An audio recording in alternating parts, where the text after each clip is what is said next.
Hello and welcome to the LinkedIn Collective Studio, everyone, live from the 70th Cannes Lion Festival for Creativity. How exciting. I'm Lola, CMO Advisor, Inclusive Marketing Strategist, and author of soon-to-be-published Responsible Marketing. Thank you so much for tuning in to discuss what I think we can all agree is a pretty urgent topic: diversity, equity, and inclusion, but in this case specifically as it relates to B2B marketing organizations. Because it's so easy for this conversation to gravitate away from the actionable, like we've all been discussing, today we've all agreed to talk about DEI in terms of three key categories: people, product, and platform. And we're going to be discussing those with three key probes. What are the problems? What's the progress that's been made? And what is the potential? And we hope to leave our audience with a good sense of what they can do going forward. So let's start with people. Not just the hiring, but the thriving of an ideally diverse workforce. When we talk about product, it's the prioritization of brand relevant solutions that solve unaddressed problems for historically excluded communities. Very relevant. Yesterday was Juneteenth. And then when we get to platform, the one that I personally think is least discussed, that is about acknowledging that in a world where 81% of consumers, and this is a survey I did recently with Sparks and Honey for the Responsible Marketing book, agree that brands have a role to play in addressing societal issues that affect their customers. 81% of people believe that. The integration of DEI into how a B2B brand engages with its external stakeholders, including current and future customers, communities, and society at large, is paramount. So that's the framework. Now let's dive into the fun part, our panel. To say I'm joined by a distinguished panel of guests couldn't be more of an understatement. First, I want to hand the mic to Emily Graham, Chief Equity and Impact Officer at Omnicom. Emily, please tell us a little bit about your background and why you're here today. Lola, thank you. LinkedIn, thank you. And I just wanted to sit in the audience because I'm so excited to be here with this esteemed panel. I am the Global Head of Equity and Impact at Omnicom Group. We are a global media conglomerate. You know us for marketing, advertising, and communications. I look after our 80-plus member team of D&I strategists across our business to ensure that equity stays front and center, that we don't lose any momentum. So I'm looking forward to our conversation today. Awesome. Is that exactly where it should be? And on to my dear friend, Dr. Marcus Collins, best-selling author of For the Culture, which never leaves my bag. Marcus, can you give us an introduction? Indeed. Thank you so much for having me. It's such an honor and a privilege to be with you all here. My name is Marcus. I have a fortunate pleasure of having 2 feet in 2 different worlds, one in the world of academia as a marketing professor at the Ross School of Business, and one as a practitioner, most recently as Chief Strategy Officer at Wieden Kinney, New York. I think about I get to put ideas in the world as a practitioner and people in the world as an academic. And those worlds are framed based on the context in which we live, which we ultimately call culture, not just societal culture, consumer culture, but organizational culture as well. Thank you for defining the term culture for us. I think that is much needed, the context in which we live. Everybody, if you don't have the book, you need to order it right now. And last but of course not least, we have Valeisha Butterfield from Google. Would love to hear the same from you. Well, first, it's such an honor to be here in community and conversation with each of you, and of course LinkedIn. And as you said, my name is Valeisha Butterfield. I've spent the last 25 years at the intersections of tech, entertainment, and politics, driving DEI and business outcomes. And I currently serve as the Vice President of Partnerships and Engagement in Google, and just really focused on making sure that everything that we do across our ecosystem really drives business outcomes from a DEI lens. So really excited to engage in this conversation. Honestly, this is the 3 perfect people to have this discussion with. Everybody, sit down, get your notepad out. There's going to be a lot of learning going on. So I'm going to dive into the first question without further ado. It's a big one, and it's provocative. And we're starting with the first of the 3 Ps we talked about, people. Do you think B2B businesses are convinced that prioritizing DEI in their hiring and workforce engagement retention strategies is essential? And I'll pause there. There's some follow-ups, but let's start with that. Do you think that that is the mindset right now? This is essential when it comes to how I compose my workforce? I would say I think that B2B companies tend to think about themselves as others. There's like B2C, like that's the commercial side, but then it's us and it's completely other. So they operate, at least in their minds, by a different operating system. But by and large, it doesn't matter. Business is all about people, right? No matter the structure, no matter the business strategy, it's all about people. And unfortunately, I think B2B tends to focus more on the discipline they're in, the product that they create, as opposed to focusing on people the way they should, both consumers as well as people who are inside the building. Any other thoughts? I would build on that and agree, and also say that there's no one-size-fits-all answer from my view. I think, the companies that prioritize people over profit tend to be more profitable, drive better revenue, year-over-year outcomes, and then also you'll find that they're more competitive in the ecosystem. So especially in this economic climate, when those B2B companies that prioritize their people first, they're truly generating greater revenue growth in this difficult time. And so I would say the answer is a difficult one to answer, but we are seeing those stars who are emerging in this space because they've truly, again, put people over profit. So, and this is one I think that, Erica, you probably spend a lot of time thinking about. The organizations that have made commitments, yours is one of them, obviously. I mentioned Sparks and Honey, also under Omnicom banner. How would you say, just in general, what is the extent to which these commitments that have been made are being lived up to? I was going to piggyback on what Valeisha said. Show me the money. Show me the layoffs. And then we can have a conversation. Show me your revenue, because I do believe that we've seen the companies that are most successful have embraced diversity, equity, inclusion as an operating principle across every facet of their business. But then also show me your attrition. Show me your voluntary and involuntary terminations, because then that's going to tell me how, when business gets tough, how you've looked at and analyzed the decisions that you have to make. It's also going to tell me about your culture and how sticky it is for people of underrepresented groups to stay or to go when times are difficult. There was a time, maybe a few months ago, let's say 6, where it was an employee's market. The tables turned. Employers are in a power seat now. And so I will see if their commitments were real, because now they can make some really strong decisions. In 2020, it was an employee's market, buyers and sellers, and the tide has shifted. So now that we are having these return to office mandates and we're having more structure and rigor, I think employers will get a chance to prove if what they said they meant, and if diversity, equity, and inclusion commitments will erode, or if they will strengthen and they will use this as an opportunity to engage in another way, or if they'll use their power for bad. Let's talk about accountability right along those lines. It's a perfect segue into it. What do you think needs to happen, or maybe what's going on in any of the organizations you all work with or clients you work with, to foster a culture of accountability, and not just in the idea of it theoretically, but connected to actual tangible consequences?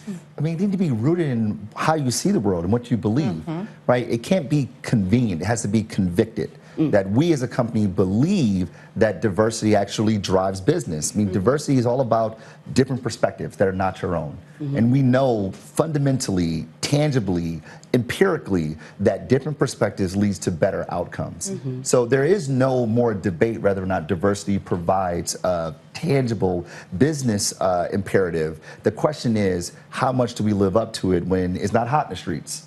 How much do we live up to it when it's not convenient? I think that that's really what it drives to when it comes to building a culture of accountability. That because we believe this, therefore we see the world a certain way and ultimately demonstrate our belief through our actions. Okay, so Valeisha, we have a situation where it's not convenient. I love that you're bringing up that word, Dr. Marcus. Where do we go from there? And we've seen in the last couple of weeks in the press, we don't even need to bring up specific examples. Everybody knows what they are. But we get to this point of the thing we thought we wanted to say we cared about is now inconvenient. How does that conviction need to come into play at that moment? Well, you have this dynamic, right, where you see, your employees or your users or consumers, right, challenging, inspiring in some cases, and holding accountable, right, your DEI practitioners, your leaders in the business who are responsible for delivering these outcomes. So you see that push, right, happening at the grassroots level, but then you may have, in some instances, lack of support at the top. Right, so then you find your DEI practitioners right in the sandwich of like feeling, right, the support and inspiration and movement from the bottom, but then getting blocked at the top. And so what I believe is that tone starts at the top, right? And for any business, especially as we face these DEI headwinds in this year, and as we go into the new year and election cycle, I think it's going to be a business imperative for it to not only be a part of your core values as a business, but your KPIs or your OKRs. Yes. Right, so at the company-wide level, setting year-over-year benchmarks, quarter-over-quarter measurement so that you are tracking DEI outcomes across the business, not just with your people, but that includes your products, which I know you're going to go to soon, your platforms, but every vertical across the business and your ecosystem, that halo effect, to make sure that you are truly driving outcomes that are measurable. If not, they are going to crumble. The last thing is community. Conversations like this, thanks to you and LinkedIn, because I think we are not working together enough.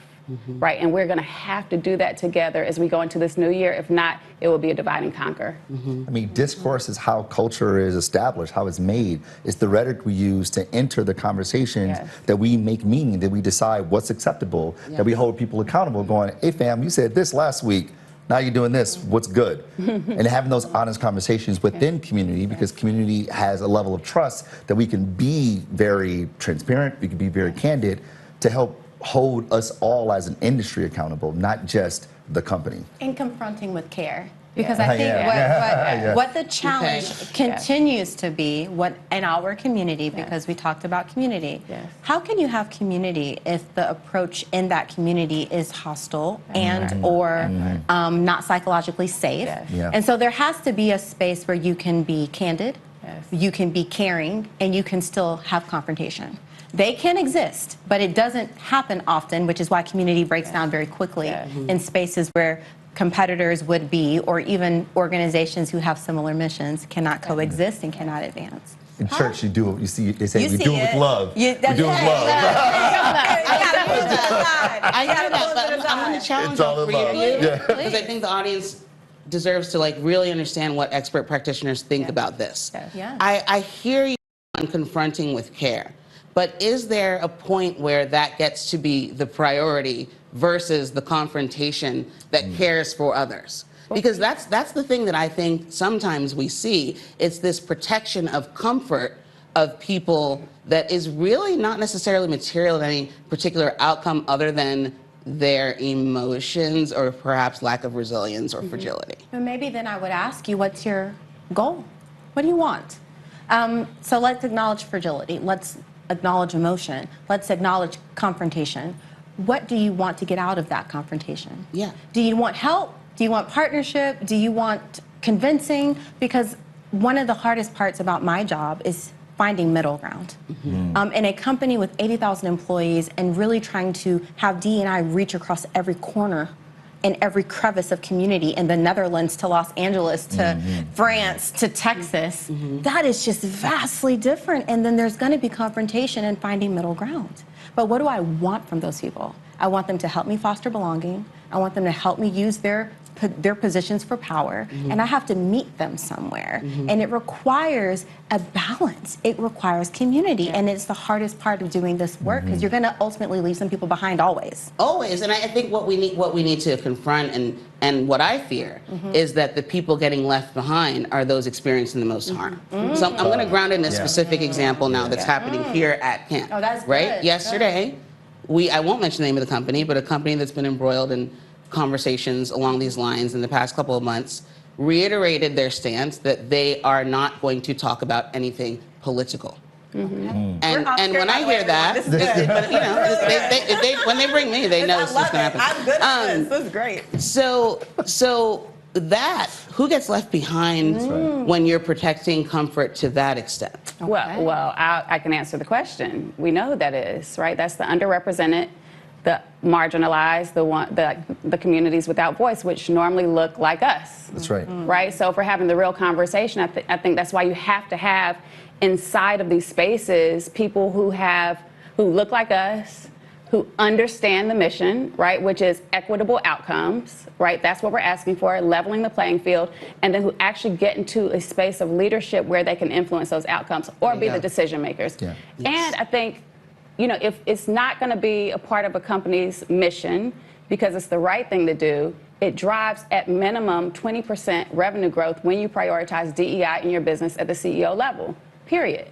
So I think to your point, right, so there's for sure the fear factor, but whenever you have individuals who are in the space operating with their own individual agenda, like let's talk about it. Let's talk about that. Rather than the DEI agenda, Yes. right, which is equitable outcomes for every marginalized group in this space, then that's where the dissonance happens. And so I think we need people we can trust in positions of leadership who can be and are decision makers, and if not, we need to hold them accountable too. That's a huge takeaway, everybody listening. So Valeisha, in your role at Google, what I'm hearing, and I won't put words in your mouth, but it's that you would have had a lot of influence in what the public statement would have been about where we're going forward. Yes. Versus it be something that you suggest and then your opinion is not taken into account. Yes, and the reason I have a voice now is because trust was established, right? Track record was made, metrics were delivered, impact and results happened, and I became, I believe, I hope my peers help me, keep me honest here, not tolerated but respected. I'm not just here to get along, but instead I'm delivering for you business outcomes based on DEI objectives. So the proof is there, the results are in, the receipts. However, there's more work for us to do. So it's coming from a good space because we're in it together. We're not on opposing teams, but you got to trust me, when I push, it's for good reason. Yes. I think that's powerful because this isn't about altruism. That's right. Like No. there's a want to do good. We know that there is great business benefit in doing good, but this is a massive impact on the commercial practice of the company to do that. And for the brand that will remain nameless in this case, this was an act of convenience.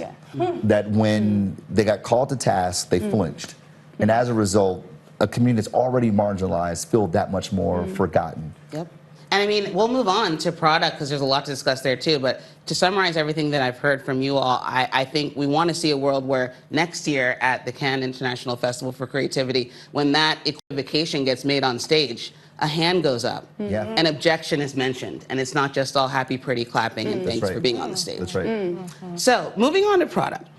What a B2B company makes, what services it provides, how focused they are on creating solutions, Google's so good at this, designed to serve historically marginalized communities. What can B2B companies learn from consumer brands who are growing market share by leaning into DEI, what I call problem solving specifically? I wanted to bring the prop and I forgot it, but think about Our Tone Band-Aids, right? Google Pixel Real Tone is another one of my favorite examples. MasterCard's True Name feature.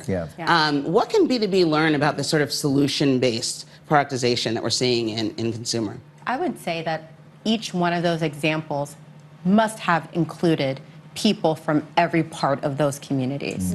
I think the part that we work with our clients on, and we have 5,000 of them, some of the biggest brands and some of the smaller brands that you may have never heard of. 5,000 clients? I thought it was only Fortune 500. No, we would not be in business if we only worked with the Fortune 500. But they're all in not there. enough people. That's not enough competition. We need to spread the wealth across the world. But the point is, you have to have the story beauty, the creatives, the people in front and behind the camera, the people who do the copywriting, the people who do the PR, the people who do the marketing. The teams have to look right. You know who has the power to challenge that?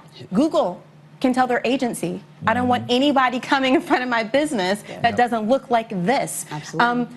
AT&T, our client, can tell us, and they have told us, my team needs to look like this.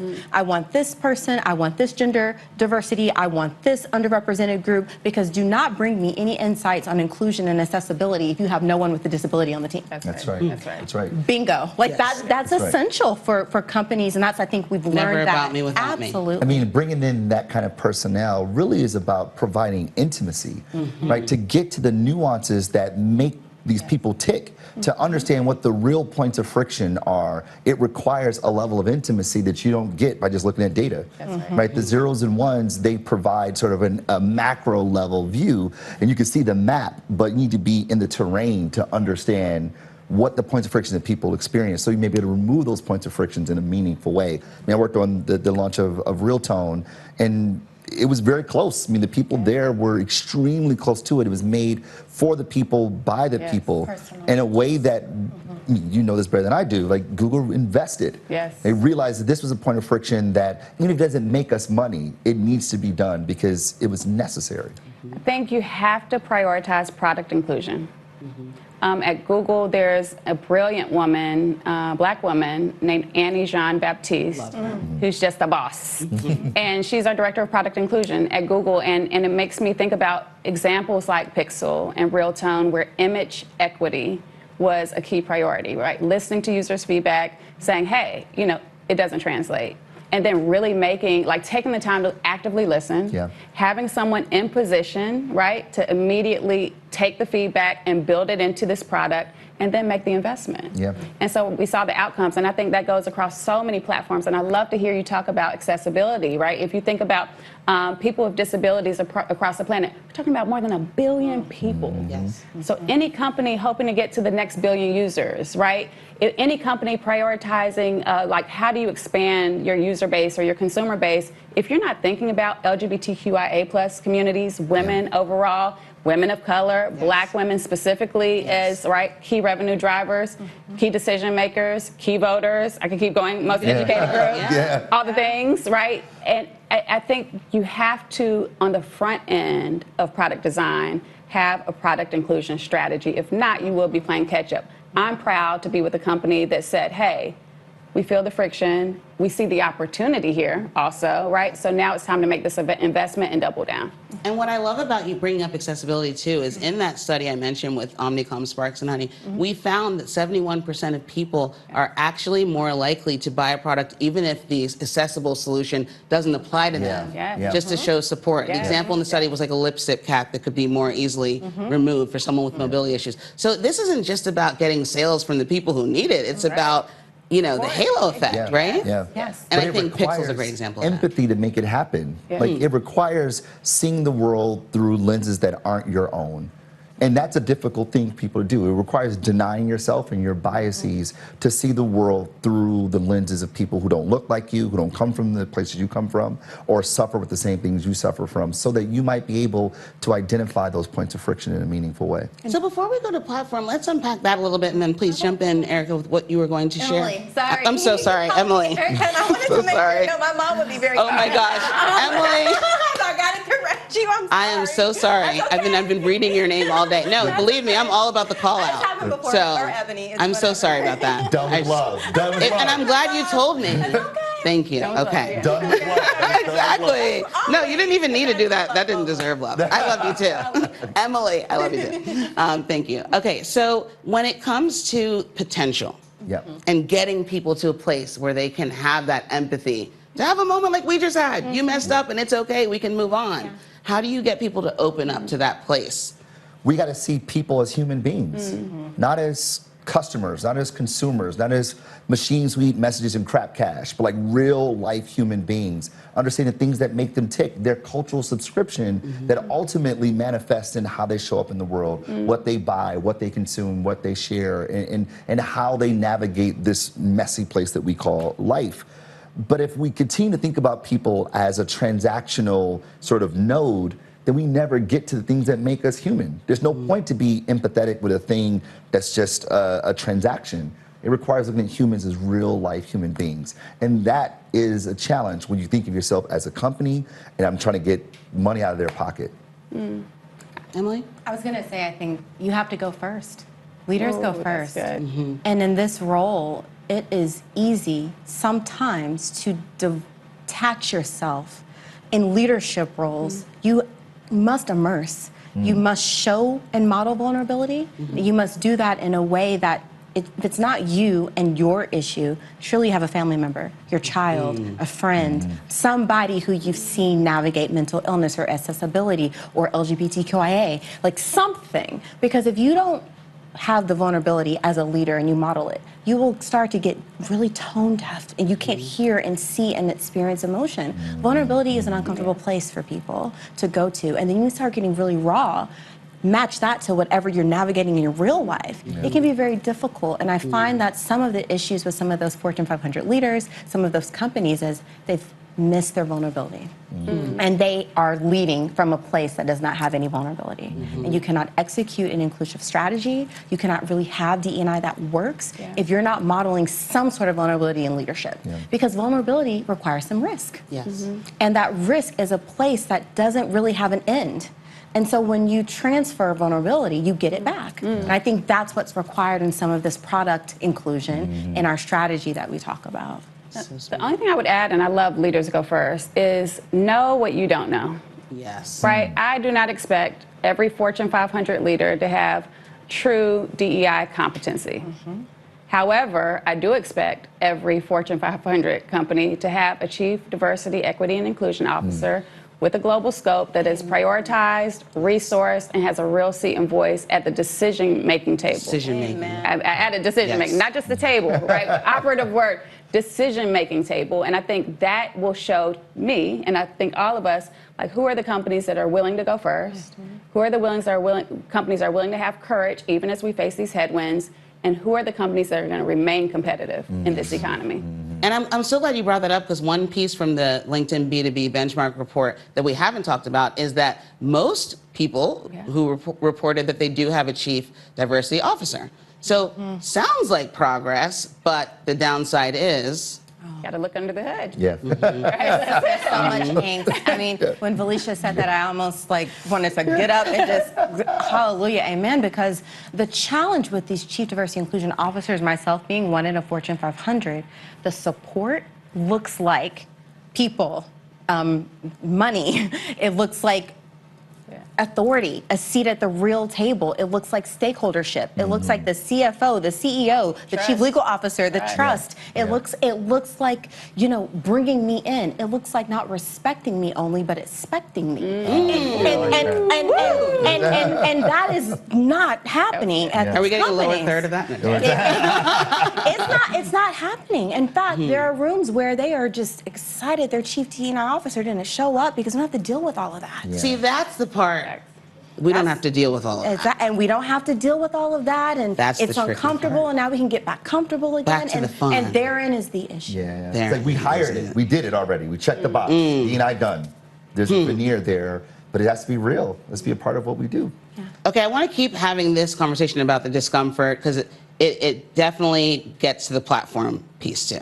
So if we go on, we've talked about people, we've talked about product. Let's hone in on this idea of a brand's platform, a company's platform, how they show up, what they stand for, how they go to market. Of course, advertising and comms, everything related to engaging with stakeholders externally is related to this. One interesting finding from the LinkedIn B2B benchmark report is that that's super relevant to this is individual marketers were more likely to say DEI was important to them. 56% said it was very important. So how can marketers effectively prioritize DEI in the content and campaigns we produce? I'm really inspired by the way Dove and LinkedIn are doing this with the Crown Act, right? And like actually having that initiative weave across both B2B and B2C. But the other side of the coin, and we are hearing a lot about this at the festival this year as well, is, well, advertising just needs to get back to being fun. We miss the fun. Consumers miss the fun. That's right. Not just us. And it's like, well, are you sure it's not you? And this whole argument that we're being too serious and we should lighten up a bit. When that's a narrative out there that a lot of people are buying into, how do we get back to a focus on the impact that we can have from a platform standpoint? Right? Because if you're going to spend $1 billion on your marketing budget a year, I don't know if you're Coke or whoever, you know, you could do that in a way that makes celebrities richer and gets people dancing. You could do that in a way that has the exact same business outcome and also solves systemic problems. Yeah. Why are we okay with choosing the former? Because it's more fun. It's easier. I mean, it's easier to not focus on the real problems. It's easier when no one's holding you accountable to sort of do what's muscle memory. I mean, it's taken a lot of work to get our industry to where it is now, to even address purpose, conviction, thinking about people who are not the hegemony, right? That it required a lot of discourse to get there. And unfortunately, we're at a fragile place where the block isn't hot as it was. You know, 2020, George Floyd's execution hold a lot of people to task. We had to have discourse that people did not want to have. It was uncomfortable.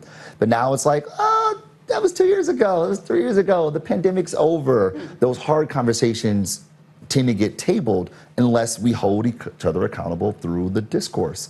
And the behaviors that we exhibit as organizations, they are reflected, they're outward expressions of inward beliefs. Who are we? How do we see the world? And if we aren't consistent in the way we show up, it means we really don't believe what we say we believe. Valeisha, I'm curious for you. Yeah. Your mind is going into place, but I'll throw in another thought there for you to ponder. What would you like to see from your colleagues as far as daily sort of behavioral expression of their conviction? I'll say, before I say what I expect from them, I'll first share what I hope they expect from me. And I hope that my colleagues expect from me honesty, always. Humanizing the data for them so they really understand the impact and the lived experiences of marginalized communities. I hope also that they know about me, because I truly do this. I always assume good intent. Right? I never assume the worst. I never assume that you just don't want to do this or that you lack commitment. But in the room, right, my approach will always be conversation before confrontation. Right? Let's have an honest conversation about this. Let's look at the data. Let's share goals. Help me understand your goals and metrics. Let me help you understand not only my goals from a DEI standpoint, but how it can drive your goals from a business standpoint. But then also, I hope you also expect from me, though, that accountability is built into my DNA, too. Right? I'm not going to be in this space if I cannot drive an outcome. Right? I'm not here for a check, respectfully, in any space that I work in. Right? This is like real purpose-driven work, and it's bigger than me. And so I hope that that's what they expect from me. What I expect from them is to listen, to resource, and to take action. That's it. And if not, and if we can't arrive at that outcome during this time, to your point, where we've made public commitments, all of us, right? The world did post George Floyd's execution and murder.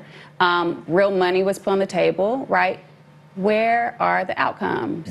Did we deliver our commitments? Are we honoring our commitments? And when the rub happens, and it's coming, right, do we stand 10 toes down? That's right. And so for me, that's the expectation that I have. And I think it's up to us, right, in the space to be vocal peers in the space, right? I'm not an activist at Google. I'm not an activist in tech. I'm a peer, right? But with a very clear purpose and mission to support our goals, right? But not, to support community goals. What do you do when, this is just a very quick follow-up to exactly what you're saying, when what you are surfacing as conversation is perceived by the recipient as confrontation? I'll be honest with you, and I don't know if this is because I'm the child of politicians. I think I've been able to influence in rooms that I've been in. I think that's why I've been able to stay in a lot of rooms for so long, because of how I influence. It normally leads with data. It's then quickly followed with a personal story or the story of someone who doesn't have a voice in the room. And then I'm very clear on the ask and the call to action, like very clear, and the roadmap and the strategy. And so I think it's been received well. However, I'll be honest, of course, right? We've all been in those moments where there has been resistance. And even if it wasn't confrontational at all, the content was confrontational, right? Like even in if their the delivery, perception, it's how it was received. Yes, right? exactly. And to me, that's the way I see that is always, I'll just go around. Right? I'm not going to try to push a mountain when there's a path. That's a political I'm not in the. That's good. Because the rest of us are like, no, we want to win them over. Stakeholder. I'm not in the business principle. of, I'm not in the business of moving mountains. I love that. I'm not in the business of that. We Oh, won't wow. see that in our lifetime, but I will find a path, or I'll dig one. Wow. Love it. Inspired. I was going to talk about, I was smirking and trying to think about the shift in what people want to see and what they want to feel. And last night at dinner, a friend of mine was talking about this radical new eating, I won't call it a diet, but she changed her lifestyle for months. And so she began to like dark chocolate. And I said, oh, it's too bitter for me. I've never quite liked dark chocolate. She said, after not eating any sweets for such a long time, dark chocolate is really sweet to me now. And I couldn't believe it. And that's what's happening. The aperture and the appetite has shifted, and people want sweets. They're eating poorly. So let's go back to this lifestyle shift of what 2020 required. It threw you into a vortex. It threw you unwillingly into raw, guttural, laid bare murder on television. And then you had to sit and not be restrained to be a part of this undoing of so many systems and things that we had been coexisting with. We finally knew that work and life were not separate, like it was one thing. We began to acknowledge all of these really dirty, uncomfortable truths that we had been living with. And so the advertising reflected that. And so, in hearkening back to days of old, of our sweet chocolate, let's go back to what we wanted and what we were used to. And I think the requirement is that we are the bearers and the Epicureans of what is required now. You can't just go back to sweet chocolate. Maybe dark is what you need. Like maybe you have to shift what you're eating, what you're seeing, what you're absorbing, so that we need this mix of advertising to look at all emotions. You know, I love to see that. I think one of our agencies yesterday won a Lion for a menstrual campaign with teenage girls. Talking about how they pull themselves out of society when they're menstruating because they feel so alone and isolated. That's an advertisement now. Imagine how important that conversation is. In the UK, the conversation around menopause has become a public education campaign. Like there's still places where we need to have difficult or uncomfortable, but that could be sweet chocolate for you. Ultimately, you might start to see menopause and menstrual advertisements as something you're craving, and you're desiring that. You don't just want junk. You want that because it's the reflection of who you are. It's the embodiment of all parts of you. And what I hope we can do is start to train people to have a more complex palate, to desire more, you know, to not say, oh, I just don't like that. No, actually, that's interesting to me. I want to have that and engage with it. And that's what I want our creatives to do. That's what I want our agencies to do. And sometimes that requires a push on your client. Sometimes it requires an interrogation of the brief. Sometimes it requires you going into a tough conversation with a revenue that's really high, but you just don't feel it in your spirit that that's the right thing to do. But we've had clients who didn't want to go into certain spaces. They're family-owned companies. They are legacy brands. And so touching certain topics and themes is political for them, but we've pushed them in spaces where I don't think they would have ever gone because someone's aperture was broad, and we brought them along. Help them understand they have the opportunity to change how people see and experience the world, like Dove Real Beauty did for me back in the early 2000s. I never seen myself on television before unless it was a commercial for weight loss. Wow. Think about that, like that, and like we're able to do that at scale, and it's so important.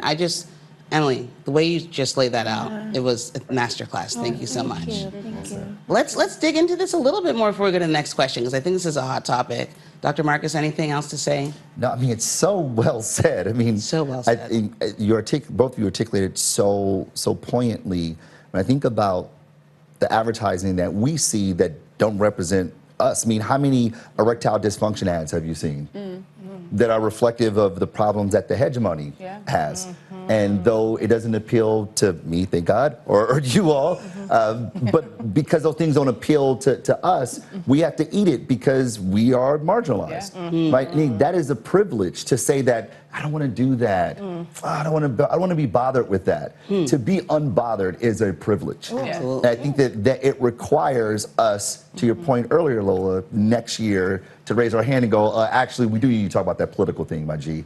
We do need to have that conversation because I don't feel represented here. And if this is a community that we call an industry, then everyone has a voice here. And we owe it to the consumers, who are people who live in community, to serve them in their totality, not just in their commerce.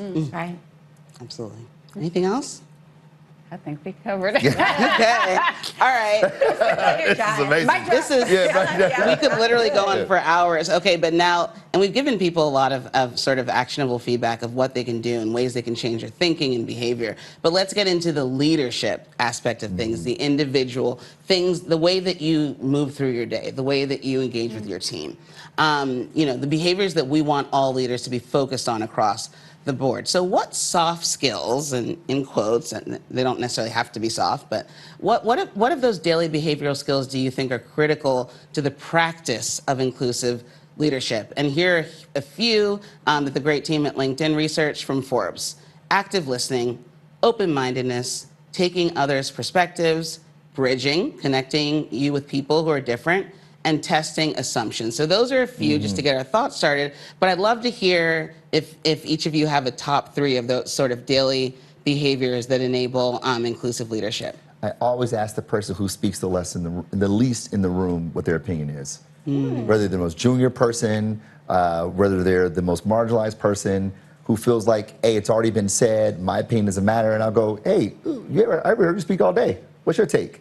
And oftentimes, I'm blown away by that person because that perspective is one that we missed, that was not representative of the space. And even if they just co-sign it, I walk away feeling like at least everyone in this room feels good about what we just decided on, as opposed to someone walking out of here and be like, that'll make no sense. They're going to play themselves. Absolutely. Inviting that person to the table. I love Exactly, that. yeah. For me, well, did you have more? Oh, no. For me, I think for sure, my team knows this, hopefully you're watching, bias for action. Right, I think so often in a lot of our companies, we have data paralysis. We just hunger for more data, more analytics. And while all of that is, of course, important, and those are key drivers in a lot of cases, bias for action is important. I need to see us get to work, right? We're not here for a long time, any of us, because it's very, very tiring work, by the way, and we need to be, so that's one. The second is succession planning. Yes. Right, we have to make sure that we are building a pipeline for CDOs, right? Because again, the work, we know the data, like I think the average CDO sits enrolled maybe 3 years. That may have even shortened, I don't know, the latest, but succession planning so that you have like a healthy, emerging group of leaders for those seats. And then the third one for me definitely is gut. Gotta know, trust your instincts. Like when you have a diverse team, like many of us do, right? The data can show you today and may be able to forecast a bit, but when you're truly in the community, of the community, for the culture, you're gonna have instincts. Yes. You're gonna know with a gut feeling what is next, what's truly coming around the corner, and like listening for that from your team and then respecting it. That's right. Yes. And like really investing in that, because usually that's gonna be where innovation happens. Yeah, absolutely. I love that. Wow. I think knowing when to yield. It just goes a little bit into instinct, which is, I think, important. And we talked about how you don't have to win every person, every mission. You have to know when to yield. Sometimes yellow is right. And that is something that you have to learn, and that's something you learn as a leader. But I've been in rooms before where I'm like, oh, this is yellow.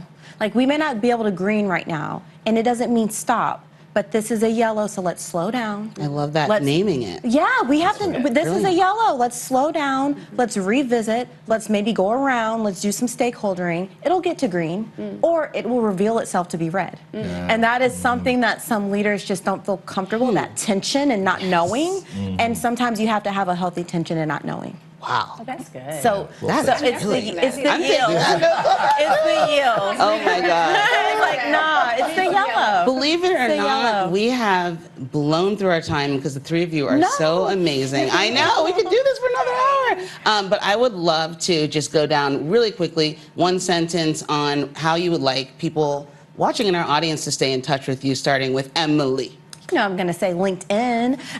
So it's just my name. I think it's Emily K. Graham. I am not the most active on other platforms, but my name is the same across all of them. So find me, and please do engage and stay in touch and say hi if you can. I like to talk to people and get to know you. So Awesome. Marcus Collins at all the socials, particularly LinkedIn, my website, and my book, For the Culture, that explores a lot of these things we just talked about today. For me, it's just my first name, Valeisha, on all platforms, and especially on LinkedIn. Be sure to check me out. We're LinkedIn fans here. They didn't pay us I to say follow that. back. Okay, well, thank you, Emily, Marcus, Valeisha. Thank you so much for joining us. The biggest takeaway from me is that shifting the status quo, which is what we all care about, takes individual commitment to action, a bias for action. And you've helped our audience deeply understand that risking discomfort in the short term, that discomfort of saying the thing, is more than worth the societal and commercial rewards that happen when we use our powers to shape a more diverse, inclusive, and equitable world. Everybody, remember you can download the LinkedIn B2B Benchmark Report at the link that you see below. Join us for the next studio session, Leadership Trends, CMO of the Future. That's going to be a really good one. Tomorrow, June 21st, 10 a.m. And your host will be my dear friend, Shelly Zalis, from CEO of Female Quotient, Dara Tressiter, another person that I love, CMO at Autodesk, Emily Ketchen, Global Vice President, CMO of Intelligent Devices Group in International Markets, Lenovo, and Carla, my former boss from PepsiCo, CMO of JP Morgan Chase. They're going to explore the evolving role of the CMO, the challenge of marketing to finance and speaking the language of business, CMO leadership priorities, and the most desired skills. Thanks again, everyone. And for all of you who watched us, thank you.